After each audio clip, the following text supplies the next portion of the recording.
If your mind feels so overwhelming and feeling like 1,000 open tabs, then congratulations, you officially need self-care.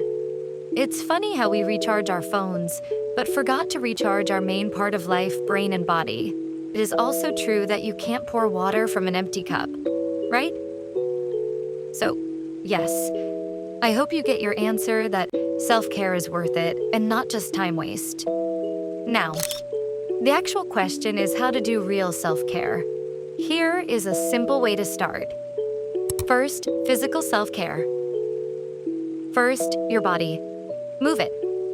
Not because you have to look a certain way, but because movement literally wakes up your brain. Dance, stretch, walk, do 10 squats while brushing your teeth, anything counts. Next, eat real food.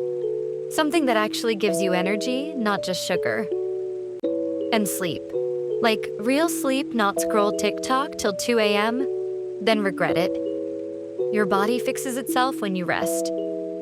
Second, mental self-care. Journal. Write down what's bothering you or one thing you're grateful for. If writing isn't your thing, paint, doodle, or do something creative, not perfect, just expressive.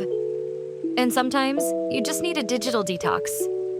Put your phone down for 30 minutes, go outside, breathe, and exist. You'll be surprised how calm you feel.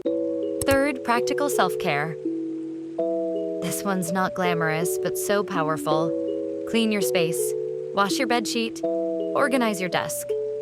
When your surroundings are clear, your mind automatically feels lighter. So, sometimes cleaning your room is therapy. Fourth, spiritual emotional self-care. Finally, silence. Sometimes your soul doesn't need noise, or advice, or even music. It just needs a pause. Sit quietly for a few minutes, breathe deeply, and check in with yourself. Ask, what do I need today? That's not laziness. That's healing. Mini self-care routine. If you don't know where to start, try this 10-minute self-care routine today. Stretch for 2 minutes, drink water, journal 1 line, clean 1 small thing, sit in silence for a minute. That's it. Simple, real, and it works. So yes, self-care is 100% worth it. Because when you take care of yourself, your energy, your peace, your mindset, everything else starts working better. If you made it this far, that's already self-care. Take a breath. You're not behind, you're just finally choosing yourself.